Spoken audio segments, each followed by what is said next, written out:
Welcome to the Banker Lamp. Please enjoy the video. In this video, I will show how to make rice kheer at home, only way. Drain the soaked rice and add it to simmering milk, stirring gently to prevent sticking. Cook uncovered on low heat until rice is tender and milk thickens to a creamy consistency.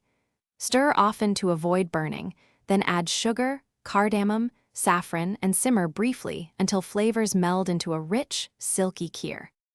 In this video, I will show how to make rice kheer at home, only way.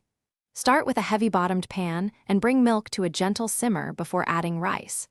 Reduce heat to maintain a soft simmer and stir frequently to release starch and prevent sticking. Skim any foam if desired for a smooth finish, then continue cooking until rice is tender and the milk reaches a rich, pudding-like thickness.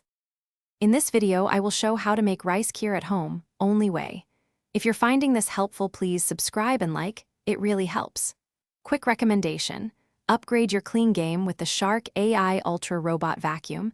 Voice control makes kitchen cleanups almost fun and frees time for dessert prep. Check the description for the link and other deals, pick one up if you like. Now let's get back to the video.